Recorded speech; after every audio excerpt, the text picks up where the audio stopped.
नमस्कार, मी प्रतीक्षा. न्यूज 24 मराठीमध्ये आपलं सगळ्यांचं स्वागत आहे. तर एक नजर टाकूया आजच्या महत्त्वाच्या घडामोडींवर. विधानसभा निवडणुकीत आम्ही 30 ते 35 जागा लढवू असा दावा राजू शेट्टी यांनी केला. त्याचबरोबर शक्तीपीठ महामार्गाची मागणी कोणीही केलेली नाही. कोल्हापूर नागपूर या महामार्गाला हा समांतर महामार्ग आहे, मग या महामार्गाची गरज काय असा सवाल राजू शेट्टी यांनी उपस्थित केलाय. त्याचबरोबर समृद्धी महामार्गाला जो मोबदला मिळाला त्याच्या केवळ 40% मोबदला मिळणार आहे. सभा राज्यात चर्चा व्हायला पाहिजे, ती होत नाहीये. माझ्या सर्व पक्षीय नेत्याच्या भूमिकेवर संशय आहे असं वक्तव्य त्यांनी यावेळी केलंय. इथे आढावा बैठक घेण्यात आलेली आहे. काय मागणी, शक्तीपीठाला विरोध काय नेमका? कारण या शक्तीपीठ महामार्गाची मागणी कुणी केलेली नाही आहे. त्यासाठी सरकारवर कुणी दबाव आणलेला नाही आहे किंवा असंही घडलेलं नाही की या महामार्गावर जे काही देवस्थानं येत आहेत त्या देवस्थानाच्या दर्शनाला जाताना भाविकांना त्रास झालेला आहे, ट्रॅफिक जाम झालेला आहे आणि 4-4, 5-5 तास रस्त्यावर ट्रॅफिक जाम मध्ये अडकून पडलेले आहेत भाविक. असंही कधी घडलेलं नाही आहे, अगदी पंढरपूरला सुद्धा नाही आहे. आणि मग असं असताना हा नव्यानं शक्तीपीठ महामार्ग बनवण्याची गरजच काय? मुळामध्ये हा जो महामार्ग नियोजित आहे तो कोल्हापूर नागपूर जो काय सध्याचा राष्ट्रीय महामार्ग आहे त्याला बरोबर समांतर आहे. आणि त्या महामार्गाचं जर का राष्ट्रीय महामार्ग प्राधिकरणाकडनं माहिती घेतली तर तो नुकताच बांधून पूर्ण झाला आहे, पण त्याच्यावर सुद्धा वाहतूक अतिशय तुरळक आहे. त्याच्यावर जो अपेक्षित टोल जमा व्हायला पाहिजे तो होताना दिसत नाही आहे. जवळ किमान एका टोलवर 40 लाख तरी दररोजचं कलेक्शन व्हायला पाहिजे, पण तिथं 7 ते 8 लाख केवळ कलेक्शन व्हायला लागलेला आहे. हाही तो राष्ट्रीय महामार्ग तोट्यात असताना दुसरा राज्य सरकारचा महामार्ग करून त्यांचाही तोटा वाढवायचा आणि आपलाही तोटा वाढवायचा, ह्यात काय शहाणपणा आहे? आणि म्हणून एकतर हा रस्ता पूर्ण अव्यवहारी आहे. शिवाय महाविकास आघाडी सरकार जेव्हा महाराष्ट्रात सत्तेवर होती त्यावेळी त्यांनी जे काही शासन निर्णय केलेला आहे त्यामुळं 2013च्या कायद्याचा पूर्ण आत्माच नाहीसा झालेला आहे. आणि होणारं भूमी संपादन हे 1956च्या कायद्यानुसार म्हणजे सक्तीचं होणार आहे, पोलिसांच्या बंदोबस्तात होणार आहे.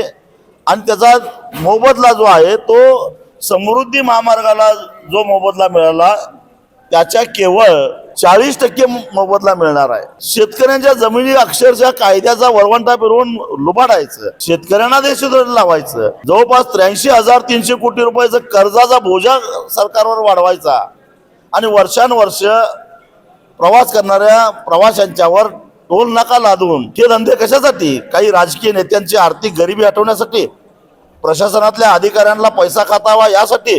हे आम्ही कदापि होऊन देणार नाही, म्हणून आमचा विरोध आहे. माझ्या माहितीप्रमाणे काल शुक्रवारी विधान परिषदेमध्ये चर्चा झाली असं ऐकलंय, परंतु ज्या ताकदीनं व्हायला पाहिजे ते होताना दिसत नाही. माझा सर्वपक्षीय राजकीय नेत्यांच्या भूमिकेबद्दलच संशय आहे माझ्या मनामध्ये.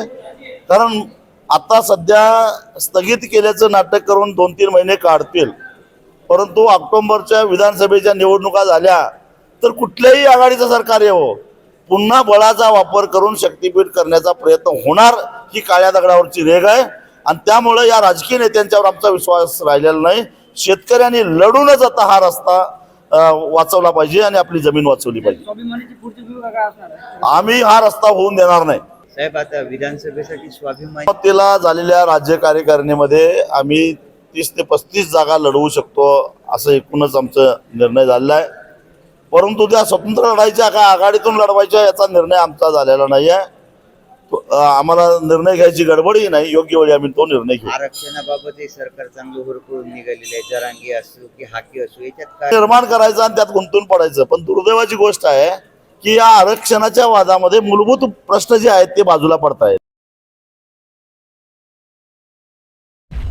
बीडमधील मल्टी स्टेट बँकांमध्ये कोट्यवधी रुपयांच्या ठेवी अडकल्यानं ठेवीदारांनी रास्ता रोको आंदोलन केलंय. मागणीसाठी मल्टी स्टेट बँकेचे ठेवीदार आक्रमक होत रस्त्यावर उतरले. मल्टी स्टेट बँकांमध्ये अडकलेले पैसे ठेवीदारांना तात्काळ परत केले जावे या मागणीसाठी छत्रपती शिवाजी महाराज चौकात सचिन उबाळे यांच्या माध्यमातून मागील 5 दिवसांपासून उपोषण सुरू आहे. आज सर्व ठेवीदार एकत्र जमत धुळे सोलापूर राष्ट्रीय महामार्गावर उतरत रास्ता रोको केलाय. जिल्ह्यातील जिल्ह्यातील Dnyanradha multistate, Saira multistate, Rajasthani multistate, Jijau multistate, Laxmimata urban आणि मराठवाडा अर्बन या बँकेत हजारो ठेवीदारांनी आपल्या ठेवी रोख स्वरूपात ठेवल्या होत्या. परंतु गेल्या 6 महिन्यांपासून या सर्व मल्टीस्टेट बँकांना कुलूप लागले. त्यामुळे कोट्यवधी रुपयांच्या ठेवी यात अडकून पडल्यात. याच ठेवी ठेवीदारांना मिळाव्या यासाठी पाठपुरवठा केला जातोय, परंतु अद्याप ठेवीदारांना त्यांचे पैसे मिळाले नाहीयेत. अशातच आपल्या ठेवी मिळाव्यात यासाठी छत्रपती शिवाजी महाराज चौकात एकत्र जमत राष्ट्रीय महामार्ग अडवण्यात आला. यावेळी जोरदार घोषणाबाजी करून ठेवीदारांनी आपल्या मागण्यांकडे लक्ष वेधले आहे. आज आम्ही ठेवीदार ज्ञानराधासह सर्व मल्टीस्टेटचे ठेवीदार रस्त्यावर उतरलेलो आहोत. कारण सचिन भाईचं उपोषण हे 5व्या दिवसात येऊन सुद्धा प्रशासनाने शासनाने दखल घेतलेली नाही आणि ती दखल न घेता आम्ही आता हे जे रस्ता रोको करत आहोत. ह्या रस्ता रोकोतून जर सचिन भाईच्या जीवाला किंवा या ठेवीदारांना जर काय अत्याचार झाला, त्यांचे पैसे परत मिळाले नाहीत, तर यापुढे आम्ही जेल भरून आंदोलन करू आणि जेल भरून आंदोलन करून मुख्यमंत्र्यांच्या कॅबिन पाशी जाऊन आंदोलन करू आणि सर्व जे मल्टीस्टेटचे जेवढे संचालक अध्यक्ष आहेत यांना तात्काळ अटक केली पाहिजे असं या ठिकाणी आम्ही मागणी करतोय. निवेदन दिलेलं आहे, मागणी करतोय. मीडियानी आम्हाला सहकार्य करावं. मीडियानी सहकार्य करून चॅनलवर दाखवावं की चॅनलवर दाखवल्यानंतर मुख्यमंत्र्यापर्यंत ही गोष्ट गेली पाहिजे आणि मुख्यमंत्र्यांनी याची दखल घेऊन या ठिकाणी जसं जरांगे पाटलांनी उपोषण केलं होतं तसं आमचा सचिन भाई उपोषण करतो इथं त्यांनी मंत्र्याला पाठवलाच पाहिजे अशी आमची एक मागणी आहे. सचिन भाई आप आगे बढो. पुढचं पाऊल आम्ही रस्त्यावर उतरलो, परंतु पुढचं जे पाऊल असेल तर आम्ही जेल भरू आंदोलन करू. आमचं जेल भरू करू सगळे. एक मिनिट जेल भरू, याच्यानंतरचं जेल भरू, आमरण, साखळी उपोषण. आता आम्ही इथला हा जो मुक्काम आहे हा जोपर्यंत ठेवीदाराचे पैसे आम्हाला परत मिळणार नाहीत, शासन आम्हाला आश्वासन देत नाहीत, मंत्री येऊन इथं बोलत नाहीत, तोपर्यंत हा मुक्काम इथून हलणार नाही. हे मी या सर्व ठेवीदारांच्या मदतीने, गोरगरीब आहेत, लेडीज आहेत, सगळे आहेत, यांच्या ठेवी परत करा हीच आमची पहिली प्रमुख मागणी आहे. शासनाच्या माध्यमातून वारीची सर्व तयारी करण्यात आली असल्याची माहिती गिरीश महाजन यांनी दिली आहे. त्याचबरोबर सालाबाद प्रमाणे यावर्षी ही वारीला सुरुवात झाली आहे. शासनाच्या माध्यमातून सर्व तयारी करण्यात आली आहे. ही वारी अतिशय सुरक्षित व्हावी, सुंदर व्हावी, निर्मळ व्हावी यासाठी आमचे प्रयत्न सुरू आहेत. मागील वर्षापेक्षा यंदा दुप्पट निधी आम्ही वारीला दिला आहे. कोणत्याही वारकऱ्यांकडून तक्रार येऊ नये ही भूमिका प्रशासन निभावत आहेत असंही ते म्हणाले. आपण बघतायत सालाबादाप्रमाणे याही वर्षी आता वारीची सुरुवात झालेली आहे. 17 जुलैला आपण त्या ठिकाणी पंढरपूरला जाऊन सर्व वाऱ्या दिंड्या त्या ठिकाणी पोहोचणार आहेत आणि म्हणून सर्व तयारी शासनाच्या माध्यमातून ही वारी अतिशय सुरक्षित व्हावी, ही वारी स्वच्छ व्हावी, ही वारी सुंदर व्हावी, निर्मल व्हावी यासाठी आमचा प्रयत्न या ठिकाणी चाललेला आहे आणि म्हणून यावर्षी आम्ही गेल्या वर्षीपेक्षा सुद्धा दुप्पट निधी सर्व व्यवस्थांसाठी आम्ही या ठिकाणी दिलेला आहे. गेल्या वर्षी ग्रामविकास खात्याच्या माध्यमातून 23-24 कोटी रुपये खर्च आम्ही या व्यवस्थेसाठी केलेला होता, पण यावर्षी जवळपास 50 कोटीच्या वर खर्च हा एकट्या माझ्या खात्याच्या माध्यमातून. आरोग्याच्या बाबतीमध्ये आमचे सावंतसाहेबसुद्धा दुप्पटच्यापेक्षा जास्त खर्च या आरोग्याच्या बाबतीमध्ये सगळी काळजी आम्ही वारकऱ्यांची घेत आहोत, त्याच्यासाठी करतो आहोत. पिण्याच्या पाण्याच्या व्यवस्था असतील, शौचालयाच्या व्यवस्था असतील, स्नानगृह असतील, चेंजिंग रूम असतील, आरोग्याच्या या सगळ्याच्या बाबतीमध्ये आम्ही कुठेही कमी पडणार नाही. कुठल्याही वारकऱ्याकडून तक्रार देता कामा नये अशी भूमिका आमच्या प्रशासनाने आम्ही या ठिकाणी यावेळी घेतलेली आहे. आरोग्याच्या बाबतीत आपण बघतात की सगळे चित्ररथ, त्यातून समाज प्रबोधन, वेगवेगळ्या रथांच्या माध्यमातून आम्ही या ठिकाणी करणार आहोत. स्वच्छतेचा संदेश आम्ही त्या ठिकाणी देणार आहोत. हरित क्रांतीचा संदेश, आज वसंतराव नाईकले हरित क्रांतीचे प्रणेते, त्यांचा जन्मदिवस आहे आणि म्हणून सर्वच या चित्ररथाच्या माध्यमातून समाज प्रबोधनाचं काम आम्ही या ठिकाणी करणार आहोत. तुम्ही पालखीचं तर दर्शन घ्यायला चाललात असं समजतंय, विठुरायाकडे काय साकडं घालणार? नाही, विठुरायाकडे हेच मागणे की बाबा यावर्षी चांगली सुरुवात वरुण राजेंच्या ठिकाणी केलेली आहे. सोलापूर जिथे पंढरपूर विठुरायाचंच वास्तव्य आहे त्या जिल्ह्यात सुद्धा जवळपास 80%च्या वर पेरण्या झालेल्या आहेत. गेल्या वर्षी फक्त 5% पेरण्या यावेळी त्या ठिकाणी. दुष्काळाचं सावट यावेळी सर्व राज्यावर होतं, पण पावसाने चांगली सुरुवात केलेली आहे. राज्यामध्ये चांगल्या पेरण्या झालेल्या आहेत. दुबार पेरणीचं संकट आमचं जवळपास आता टळलेलं आहे आणि म्हणून विठुरायाच्या चरणी मी हेच मागणी करेल की बाबा यावर्षी चांगला पाऊस पडू दे, कुठे अतिवृष्टी होऊ देऊ नको, कुठे दुष्काळ पडू देऊ नको आणि आमच्या शेतकरी राजाला सुखी समाधानी ठेव. नाशिकमध्ये जे CEC सेंटर आहे तिथे 1 रुपयाचा जो विमा आहे त्याच्याबद्दल 100 रुपये घेतले जात आहेत. त्याच्यामुळे युती सरकारची प्रचंड त्याच्यावर टीका होती. याकडे कसं बघताय? नाही, काही ठिकाणी जे फॉर्म भरणारे असतात, काही मदत करणारे असिस्ट असतात, ते या ठिकाणी काही गडबड करतायत असंही लक्षात आलेलं आहे. तशी तक्रारही आलेली आहे. त्या बाबतीमध्ये काल परवाच मी स्वतःसुद्धा तिथले जिल्हाधिकारी आहेत, तिथले खालचे अधिकारी आहेत, CO आहेत, त्यांच्याशी चर्चा केली आणि असं कुठे होऊ नये त्या बाबतीमध्ये आपण सतर्कता बाळगावी याच्या सक्त सूचना त्या ठिकाणी देण्यात आलेल्या आहेत, सरकारच्या माध्यमातून देण्यात आलेल्या आहेत. पण दादा भुसेंचं असं वक्तव्य आहे की CECच्या चालकांनी जरी 100 रुपये घेतले असतील पण शेतकऱ्याचे 4 ते 5 हजार रुपये वाचतायत असं त्यांनी वक्तव्य केलं. नाही, शासनाची योजना 1 रुपयात आहे आणि म्हणून CSC सेंटरवाल्यांनी 100 रुपये घ्यावे, 200 रुपये घ्यावे हे अजिबात चालणार नाही. अशी अपेक्षा अजिबात आम्हालाही नाही आहे. 1 रुपयाचं नाही, 1 रुपयाचं नाही तर मग त्यांना कशाला त्यांनी 200 रुपये म्हणजे नाकापेक्षा मोतीजोड असं होऊन जाईल ना मग. नाही तर आणि म्हणून मला असं वाटतं की 1 रुपयातच तो विमा काढला जावा. CSC सेंटरवाल्यांना त्याचा मोबदला मिळतो आहे, त्यांनी अतिरिक्त पैसे घेता अजिबात कामा नये, नाही तर अशा लोकांवर कारवाई केली जाईल. संभाजी भिडे असं म्हणतायत की आपल्याला जे स्वातंत्र्य मिळाले ते हांडगे आणि चला, जय श्रीराम. मुळशी डॅममध्ये जी दुर्घटना झालेली आहे, जी पर्यावरणाचाही चार्ज तुमच्याकडे आहे, तर त्याकडे कसं बघताय? तो अपघात झाला तो हो परवाच मी आपल्या चॅनलच्या माध्यमातूनच बघितला. तर मी इथून निघाल्यानंतर मी त्या अपघातस्थळी पण जाणार आहेत. आमचे जिल्हाधिकारी त्या ठिकाणी अजूनही जे मृतदेह ते सापडत नाही, 3 सापडले, 2 अजून सापडत नाही. मला अशी माहिती विभागीय आयुक्तांनी या ठिकाणी दिली, कुलकर्णी साहेबांनी या ठिकाणी दिलेली आहे. मी इथून त्याच ठिकाणी स्थळावर आमचे अधिकारी आहेत त्या ठिकाणी मी जाणार आहे. पण झालेली घटना ही अतिशय दुर्दैवी आहे. सर्वांनी मला वाटतं अशा वेळी आपण पाण्याचा मोह आपल्याला होतो, वॉटरफॉल आहे, धबधबे आहे, त्याचा मोह आपल्याला होतो. पण सगळ्यांनी आपापल्या जीविताची काळजी घ्यावी. सेल्फीच्या नादामध्ये किंवा रील बनवण्याच्या नादामध्ये आपण काय काय चाललं आहे राज्यामध्ये आपण तेही बघतात. कसे जीव लोकांचे गेलेत, कशी गाडी त्या खाईमध्ये उलटी चालली गेली. मला वाटतं सगळ्यांनी आपापल्या जीवाची काळजी घेणं, स्वतःची काळजी घेणं आणि दुसऱ्याची काळजी घेणं हे आवश्यक आहे. नाहीतर अशा सगळ्या या ताताईपणामुळे अशा या दुर्दैवी दुर्घटना घडतात. सर, आरक्षणामध्ये मनोज जरांगे असं म्हणतायत की 13 तारखेपर्यंत आम्ही सरकारवरती ठेवलेलं आहे. महाराष्ट्राला 13 तारखेपर्यंत जे काय आहे ते सांगा. मुख्यमंत्री महोदय त्याकडे बारकाईने लक्ष ठेवून आहेत. मुख्यमंत्री महोदय त्या बाबतीमध्ये तोडगा काढतील.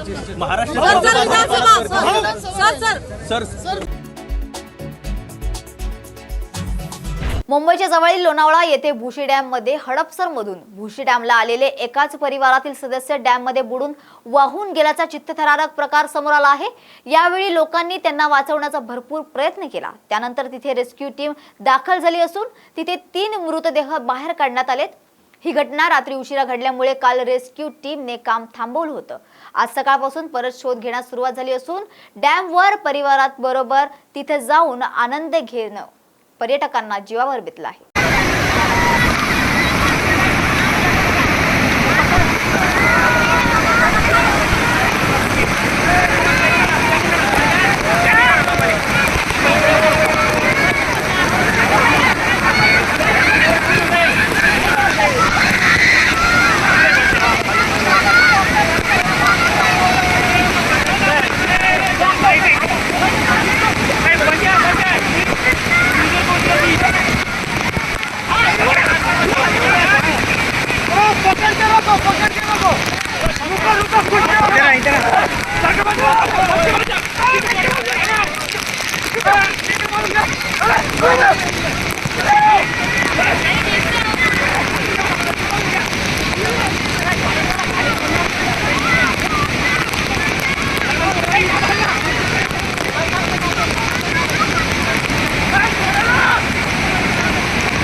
कोई भी बहुत तकलीफ होगी।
तहसील कार्यालयासमोर दुधाला हमीभाव मिळण्यासाठी शेतकऱ्यांच्या वतीने आंदोलन करण्यात आले। जालना जिल्ह्यातील भोकरदन तहसील कार्यालयासमोर लोक जागर अभियानाचे नेते केशव पाटील जंजाळ यांच्या नेतृत्वाखाली शासनाच्या विरोधात विविध मागण्यांना घेऊन आंदोलन करण्यात आले।